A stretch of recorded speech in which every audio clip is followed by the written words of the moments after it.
கர்த்தருடைய பரிசுத்தமுள்ள நாமத்திற்கு மகிமை உண்டாவதாக.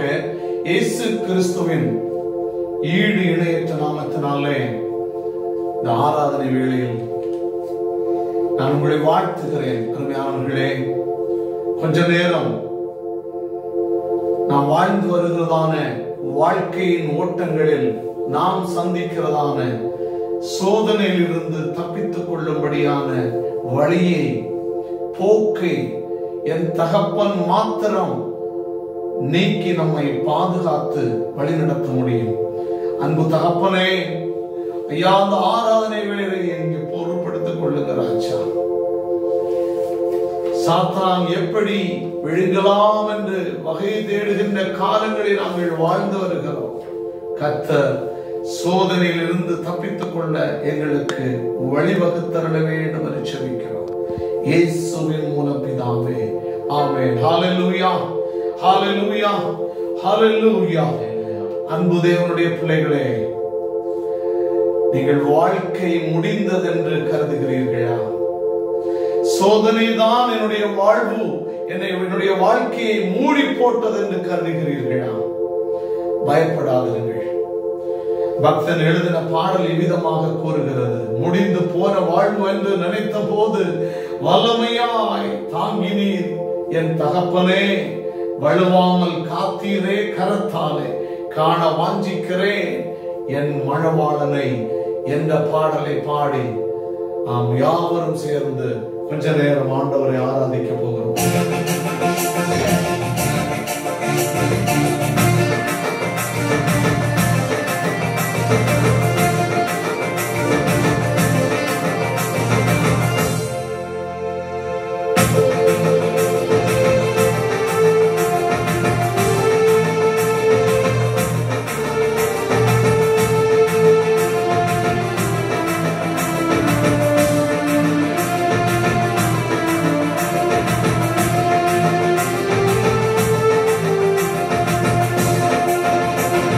சோதனையை கண்டு சொந்தி விடாதே, சாத்தானை அழித்திட இயேசு வருகிறார். சோதனையை கண்டு சொந்து விடாதே, சாத்தானை அழித்திட இயேசு வருகிறார். சாத்தானை அழித்திட இயேசு வருகிறார். சாத்தானை அழித்திட இயேசு வருகிறார். அதிகாலை ஜெபித்திட கிருபை தாரும், அதிசயமாய் நடத்திடும் தேவா. அதிகாலை ஜெபித்திட கிருபை தாரும், அதிசயமாய் நடத்திடும் தேவா. ஆவியை ஊற்றிடும் ஜனக்குள்ளே ஆயத்தப்படுத்தும் வருகைக்கான். ஆவியை ஊற்றிடும் ஜனக்குள்ளே ஆயத்தப்படுத்தும் வருகைக்கான். சோதனையை கண்டு சொந்து விடாதே, சாத்தானை அழித்திட இயேசு வருகிறார். சாத்தானை அழித்திட இயேசு வருகிறார். சாத்தானை அழித்திட இயேசு வருகிறார். அருமையான தேவனுடைய பிள்ளைகளே, சாத்தான் எவ்விதமாக நம்மை விழத்தள்ள பார்க்கலாம் என்று சுற்றி தெரிகிறார். அவனை பிரியப்படுத்துகிறோமா? இல்லை, நம்மை நம்பி, நம்மை உருவாக்கி, நம்மை ஆளாக்கின இயேசு கிறிஸ்துவை நாம் நம்புகிறோமா? பார்ப்போமா? பாடலை வரிகள் விதமாக கூறுகிறது: விசுவாசம் உள்ளவர்களாய் பாடுங்கள், உங்கள் வாழ்வு முடிந்து போனது என்று நீங்கள் கருதுகிறீர்களா?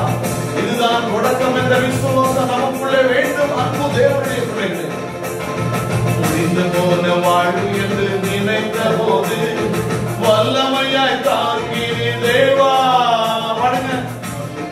வாழ்வு என்று நினைத்த போது வல்லமையாய் தாங்கினே தேவா. வழுவாமல் காத்தீரை கரத்தாலே, கனவாஞ்சிக்கிறேன் மணவாளனை. வழுவாமல் காத்தீரை கரத்தாலே, கனவாஞ்சிக்கிறேன் மணவாளனை. சோதனையை கண்டு சொந்து விடாதே, சாத்தானை அழைத்திட இயேசு வருகிறார். சோதனையை கண்டு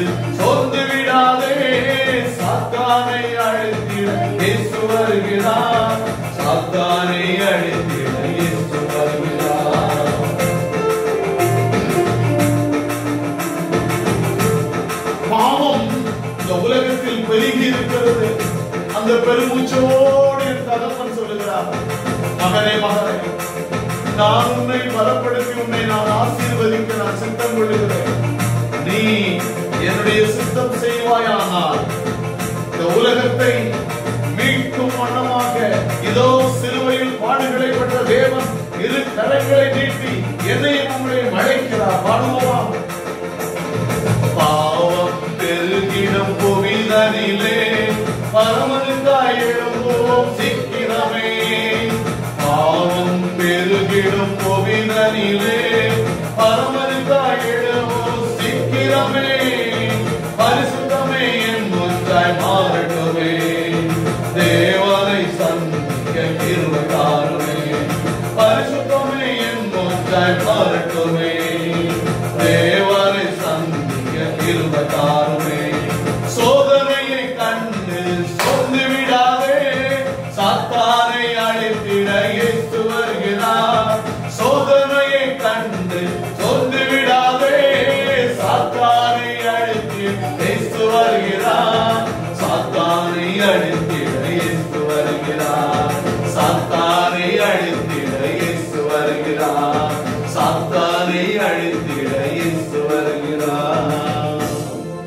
அருமையான தேவனுடைய பிள்ளைகளே, சாத்தானை எப்போதும் அவர் அழித்திடும் தெய்வமாக, அவர் கரம் வல்லமை பொருந்தின கரமாக இருக்கிறபடியினால் அவர் எப்போதும் சாத்தானை எதிர்த்து அப்பாலே போ சாத்தானே என்று அவர் கடிந்து கொள்ளும் தெய்வமாக இருக்கிறார். நாம் ஏன் சாத்தானின் கிரியைகளை கண்டு நாம் பயப்பட வேண்டும்? ஆனால் அன்பு தேவனுடைய பிள்ளைகளே, இன்று காலம் பொல்லாததாக மாறி இருக்கிறது. என்ன சொல்லுகிறது? காலத்தின் அருமையை அன்பு வாலிப சகோதரனே சகோதரியே, காலத்தின் அருமையை அறிந்து வாழ வேண்டும். அல்லாமல் இருந்தால் ஒருவேளை நாம் கண்ணீர் விட வேண்டிய சூழ்நிலை வந்துவிடலாம். நமக்கு சுற்றி இருக்கிறதான சுற்றுச்சூழல்களை நாம் அறிந்திருக்க வேண்டும். நாம் சுதாகரிப்பின் சூழ்நிலையில் நாம் இருக்க வேண்டும். எப்போதும் நாம் ஆயத்தமாக இருக்க வேண்டும். ஜெபத்தில் தரித்திருக்க வேண்டும். ஞானத்தோடு காணப்பட வேண்டும். விழிப்போடு காணப்பட வேண்டும். காலம் நம்மை அமிழ்த்தலாம். ஆனால் என் தகப்பன் நீ அமிழ்ந்து போகாதே என்று நமக்கு அவர் கரத்தை நீட்டி நம்மை அவர் இழுத்துக் கொள்ள வாஞ்சியா இருக்கிறார். பாடுவோமா? காலத்தின் அருமையை அறிந்து வாழாவிடில் கண்ணீர் விடுவாயே. நாம் கண்ணீர் விட்டு அழுது போது என் தகப்பனுடைய கரம் நம்முடைய கண்ணீரை துடைக்கிற கரமாக இருக்கிறது. நமக்காக அவர் இயேசு கண்ணீர் விடுகிறார் என்று வேதம் சொல்லுகிறது. நீ அழ வேண்டிய தேவையில்லை. நமக்காக பரிந்து பேசவும் அழவும் என் தகப்பன் நம் மத்தியில் இருக்கிறார். பாடுவோமா? ஹல்லேலூயா.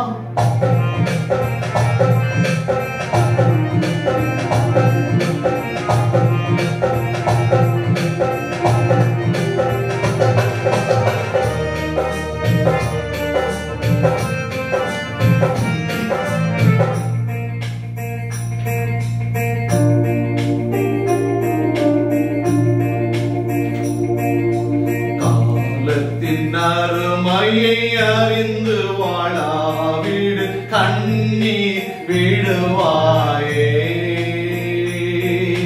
காலத்தின் அருமையை அறிந்து வாழாவிடு கண்ணீர் விடுவாயே. ஞானத்தின் பரனுன்னை நாட்டின நோக்கத்தை சீரமாய் நினைத்தவர் மூலம் விளைத்திடுவார். ஞானத்தின் பரனுன்னை நாட்டின நோக்கத்தை சீரமாய் நினைத்தவர் மூலம் விளைத்திடுவார். காலத்தின் அருமையை அறிந்து வாழாவிடு கண்ணீர் விடுவாயே.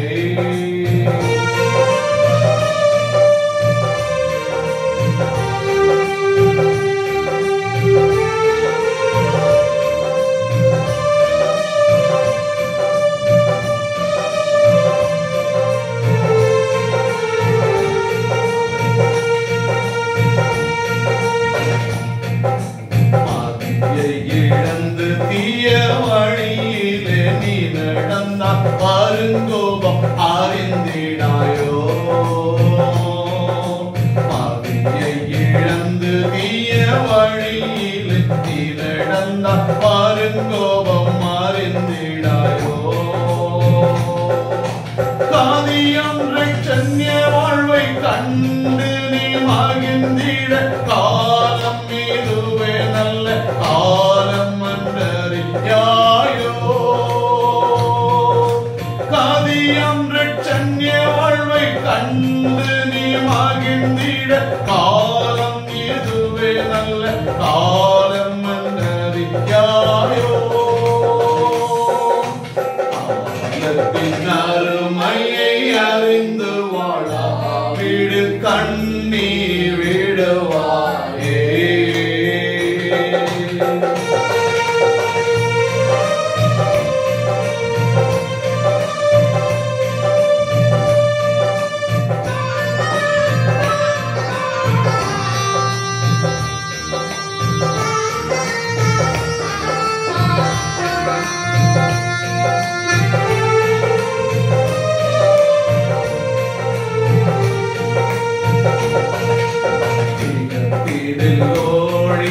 மகத்தினில் நிறைவேற இயேசுவை அழைத்தாரல்லோ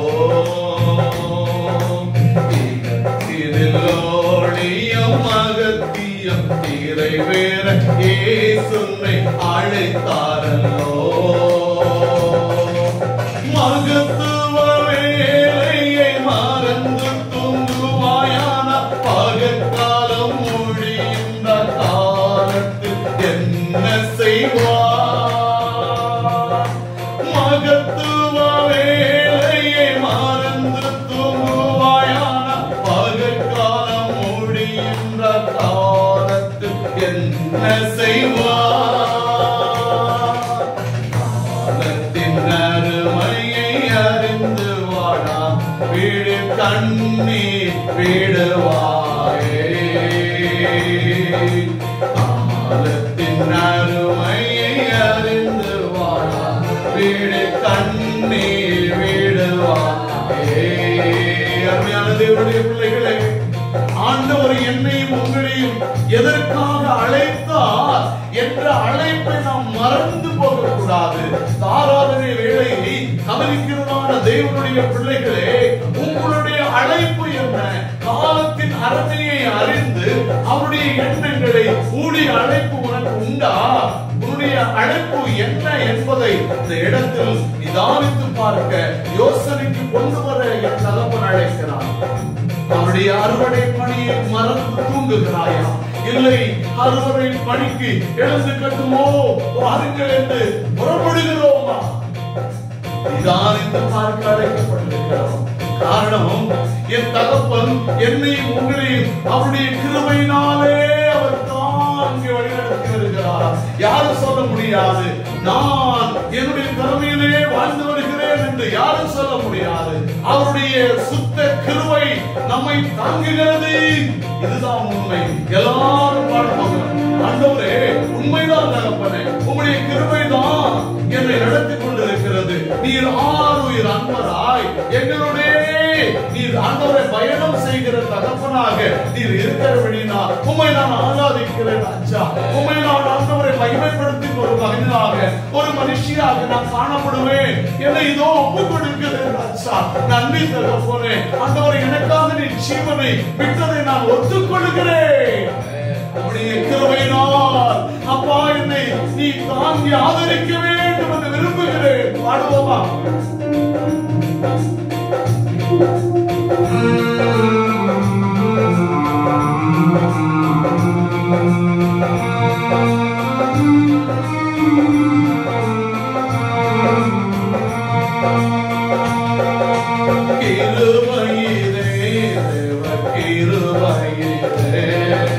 தாங்கி நடத்தியதே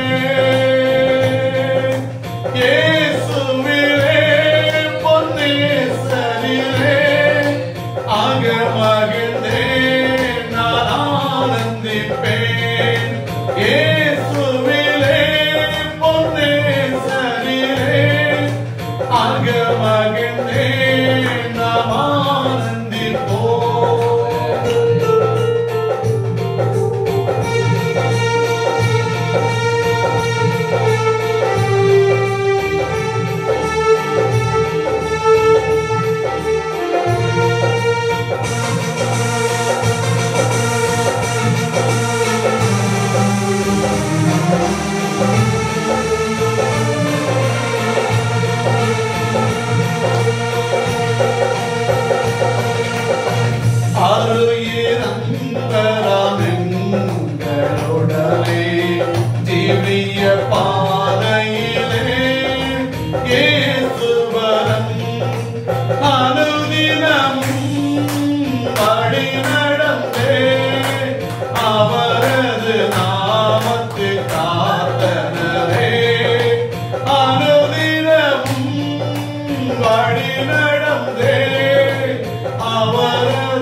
வைத்து அற்புத கரங்களினால் நம்மை வழிநடத்தி வருகிற மேலான நாமத்தை நாம் போற்றி துதித்து அவரை ஆராதிக்க நாம் அழைக்கப்பட்டிருக்கிறோம்.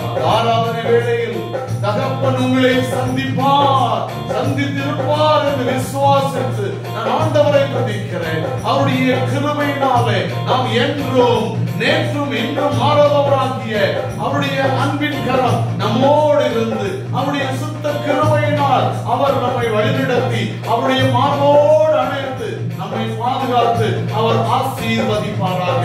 கர்த்தாவே மகிமையும் மாட்சிமையும் அவர் ஏற்றுக்கொண்டு நம்மை அவர் தொடர்ந்து வழிநடத்த அவருடைய கரங்களில் நாம் மூடி பாதுகாக்கப்பட்ட பிள்ளைகளாக நாம் காணப்பட்டு அவரை என்றும் ஆராதிக்க நாம் ஆயத்தமாவோம். கர்த்தர் பெரிய காரியங்களை செய்வார்.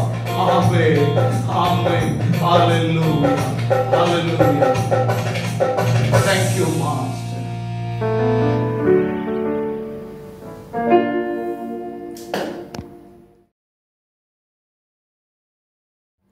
Praise the Lord. கர்த்தருடைய நாமம் மகிமைப்படுவதாக. இந்த அருமையான நாளுக்காக நான் ஆண்டவரை ஸ்தோத்திரிக்கிறேன். விசேஷமாக பேஸ் ஆஃப் கிரேஸ்ங்கிற ஊழியத்தின் சார்பிலும் கர்த்தருடைய நாமத்தை உயர்த்தும்படிக்காக கற்றுக் கொடுத்த பெரிய ஒரு சாக்கியத்திற்காக நான் ஆண்டவரை ஸ்தோத்திரிக்கிறேன். சந்தோஷமா இருக்கிறீங்களா? ஆமென், ஆமென். Praise the Lord. ஒரு வார்த்தை ஜெபிக்கலாம். பரிசுத்த பிதாவே, கூட நீங்க பேசுங்கப்பா. நம்முடைய வார்த்தை ஜீவன் உள்ளது, வல்லமை உள்ளது. ஆண்டவரே, என்னுடைய இருதயத்துல நீங்க வைத்த அந்த வார்த்தைக்காய் நன்றிப்பா. நீர் எங்களோடு கூட பேசுங்க. நாங்கள் கேட்க நாங்கள் ஆயத்தமாக இருக்கிறோம்ப்பா.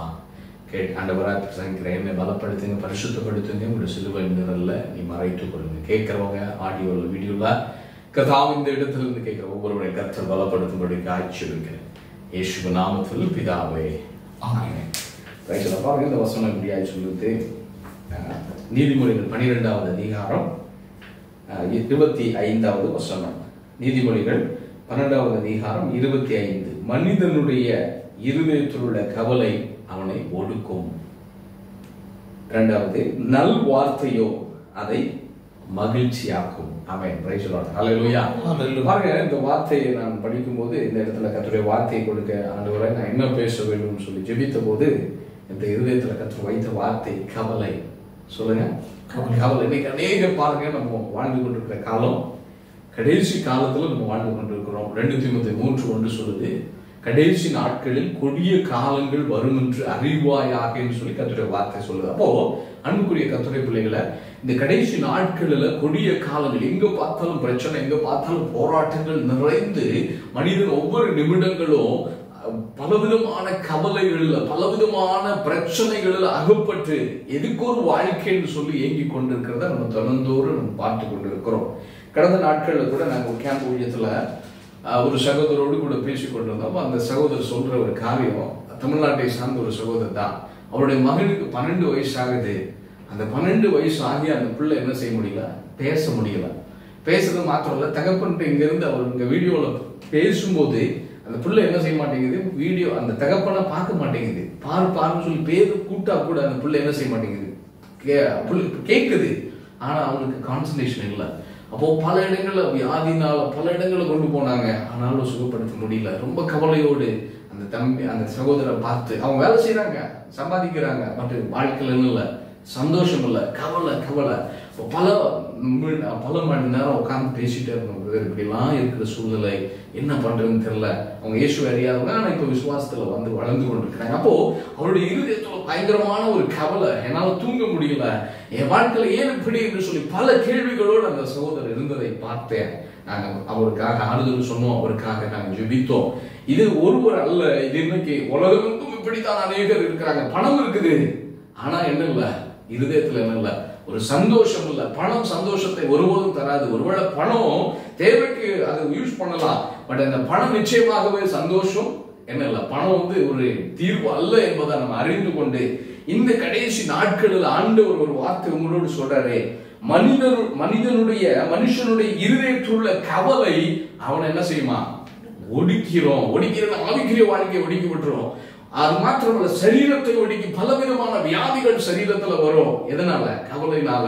அப்ப இன்னைக்கு அநேக பணம் இருக்கிறது, ஆனா பணத்தோடு சேர்ந்து என்ன இருக்குது, கவலை அவனை ஒடுக்கி கொண்டிருக்கிறது. அப்போ இன்னைக்கு இந்த கவலையினால் அநேகர் ஒடுக்கப்பட்டவர்களாக இருக்கிறாங்க. குறிப்பாக கிறிஸ்தவங்க, ஆண்டவரை அறிந்தவங்க இந்த வீடியோல பார்த்து கொண்டிருக்கிற உங்களோடும் என்னோடு கர்த்தர் பேசுறாரு. ஒருவேளை உங்களுக்கும் எனக்கும் இன்னைக்கு இயேசுவை அறிந்திருக்கிறது உண்மைதான். இயேசுவை தெரியும், இயேசுக்காக வாழ்றீங்க, வெள்ளிக்கிழமை சபைக்கு போறீங்க, சண்டே சர்ச்சுக்கு போறோம்.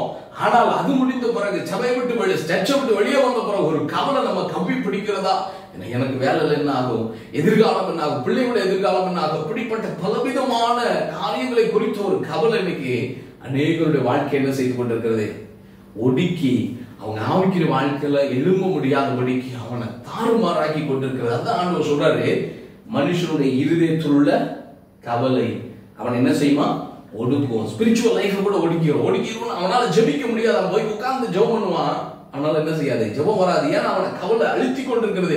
என் ஃபேமிலி பிரச்சனை சால்வ் ஆகுமா, என் வேலை பிரச்சனை சரியாகுமா, எங்களுடைய எதிர்காலம் சரியாகுமான்ற அந்த கவலை அவனை அழுத்தி அவனை பிடிச்சி அப்படியே வச்சிருக்கும். அவனால ஜெபிக்க முடியாது, ஜெபம் பண்ணவே அவனால முடியாது. என்னுடைய வாழ்க்கையில பாருங்க, 2009 வருஷம் அந்த நாட்களில், அதாவது ஒரு 2009-10 வருஷத்துல எனக்குள்ள ஒரு பெரிய வாஞ்சை என்னன்னா, ஃபாரின் போகணும் அப்படின்ற ஒரு வாஞ்சை இருந்தது. ரட்சிக்கப்படணும்னா ரொம்ப ஆசை இருந்தது. ரட்சிக்கப்பட்ட பிறகு அந்த அவ்வளவு பெரிய ஆசை கிடையாது. ஆனால் கர்த்தர் அனுமதித்தால் கொண்டு போவாருங்கிற ஒரு விசுவாசம் இருந்தது. அப்போ இப்படிப்பட்ட ஒரு சூழ்நிலை வரும்போது என்னுடைய வாழ்க்கையில் ஒரு சம்பவம் நடந்தது. என்ன நடந்துச்சுன்னா, அந்த ஃபாரினுக்கான காரியங்கள் எல்லாம் தேட ஆரம்பிக்கும் போது என்னுடைய பாஸ்போர்ட் என்ன ஆயிடுச்சு, பாஸ்போர்ட் இருந்தது. ஆனா அந்த கரெக்டா அந்த ஃபாரின் வரக்கூடிய அந்த ஆயத்தங்கள் பண்ணும்போது பாஸ்போர்ட் வேணும் இல்லை, யாரா இருந்தாலும் வெளிநாடு போகணும்னு சொன்னா பாஸ்போர்ட் அனுப்பு தான் சொல்லுவாங்க ஃபர்ஸ்ட். அப்புறம் ஃபர்ஸ்ட் சொல்லுவாங்க ரெஸ்யூம் அனுப்பு, அப்புறம் பாஸ்போர்ட் அனுப்பு. நான் பாஸ்போர்ட்டை தேடுறேன், பாஸ்போர்ட்டை காணோம். அப்பதான் எனக்கு தெரியும் பாஸ்போர்ட் எங்கன்னு தெரியல. அப்ப நான் பல இடங்களை தேடுறேன், பாஸ்போர்ட் எங்க போயிடுச்சு தெரியல. வீடு மொத்தம் தேடுறேன், தெரியல. ரட்சிக்கப்பட்டிருக்கிறேன், கர்த்தர் வழி திறக்க போறாரு, பாஸ்போர்ட் காணோம். அப்புறம் எனக்குள்ள ஒரு பெரிய கவலை வந்துச்சு. என்ன கவலைன்னா, பாஸ்போர்ட் இல்லாமல் எப்படி நம்ம வெளிநாட்டுக்கு போக போறோம், பாஸ்போர்ட் தொலைஞ்சிருச்சு, இனி என்ன பண்ண போறது அப்படின்னு சொல்லி தெரியல. அப்போ எனக்குள்ள ஒரு சின்ன கவலை வந்துச்சு. என்ன கவலைன்னா, இனி எப்படி நம்ம வெளிநாட்டு கனவு, ஆண்டவர் சொன்னாரு பல நாட்டுக்கு கொண்டு போனாரு, இங்க பாஸ்போர்ட்டே இல்லையே. அப்புறம் நாங்க என்ன செய்ய ஆரம்பிச்சோம், பாஸ்போர்ட் என்ன பண்றதுன்னு அடுத்த ஸ்டெப் பார்க்கும்போது அவங்க சொன்னாங்க, அநேகர் சொன்னாங்க, நீங்க போலீஸ் ஸ்டேஷன்ல கம்ப்ளைண்ட் கொடுங்க, இந்த மாதிரி உன்னோட பாஸ்போர்ட் மிஸ் ஆச்சுன்னு. பாஸ்போர்ட்டுக்கு போய் போலீஸ் ஸ்டேஷன்ல சொன்னா அவங்க சொல்ற, நீ ஏதாவது நாட்டில இருந்து ரெண்டு ஓடி வந்திருப்ப, நீ ஒரு தீவிரவாதியா இருக்கலாம், நீ ஒரு திருடனா இருக்கலாம், உனக்கு என்ன செய்ய மாட்டோம், திருப்பி பாஸ்போர்ட் தரமாட்டோம்னு சொல்லி இந்தியன் கவர்மெண்ட் அவ்வளவு ஸ்ட்ரிக்ட். இந்த சின்ன வயசுல உள்ளவங்களுக்கு, ஏன்னா யங்ஸ்டர்ஸ்க்கு, ஏன்னா அவங்க எங்கேயாவது போயிட்டு ஏதாவது திருடிட்டு வருவாங்க, இல்லை ஏதோ அதனால பாஸ்போர்ட் நோ சான்ஸ் சொல்லி பல பிரச்சனைகள். எல்லா இடங்களும் போனோம், கிடைக்கல. என்ன பண்றதுன்னு தெரியல. அவங்களும் எங்களை அக்செப்ட் பண்ண மாட்டேங்குது. நீ திருடு, உன்னோட பாஸ்போர்ட் மிஸ் ஆகலன்றாங்க, எங்கேயோ இருக்குது, எங்கேயோ நீ என்ன செஞ்சிருக்கிற அப்படின்னு சொல்லி அவங்க அக்செப்டும் பண்ண மாட்டாங்க. இப்படிப்பட்ட ஒரு பெரிய பிரச்சனை. நைட்டு ஜெபத்துக்கு வந்தா, ரட்சிக்கப்பட்டிருக்கிறேன், ஜெபத்துக்கு வந்தா எப்படி நம்ம ஃபாரின் போவோம், எப்படி நம்ம அடுத்த நிலைமைக்கு போவோம் அப்படின்ற என்னுடைய கேள்விகள்னால நான் ஜெபம் பண்ணவே முடியல. ரொம்ப கவலையா இருக்கும். நைட்டு ஜெபம்னா, ஆண்டவரே எப்படி எனக்கு அடுத்தது லைஃப் அப்படின்னு யோசிப்பேன். ஒரு நாள் திடீர்னு எனக்குள்ள ஒரு விசுவாச வார்த்தை வந்தது. ஏசப்பா பாஸ்போர்ட் இருந்துச்சா, ஏசப்பா பாஸ்போர்ட்டோடய அவர் பல நாடுகளுக்கு போனாரு, அப்புறம் தோமா ஐயா பாஸ்போர்ட்டோடய இந்தியா வந்தார். இப்படி எல்லாம் எனக்குள்ள என்ன வந்துச்சு, விசுவாசமான அந்த வார்த்தைகள், வசனம் உள்ள அந்த சாட்சிகள்.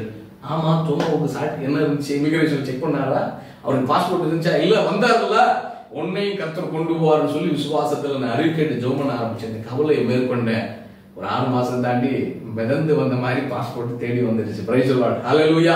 அன்புக்குரிய கர்த்தருடைய பிள்ளைகளே, ஒருவேளை நீங்க பலவிதமான காரியங்களால நீங்க கவலையோடு என் வாழ்க்கை அவ்வளவுதான் ஒடுங்கி போயிடுச்சு, இனி முடிஞ்சிருச்சுன்னு நினைச்சிட்டு இருக்கிறீங்க.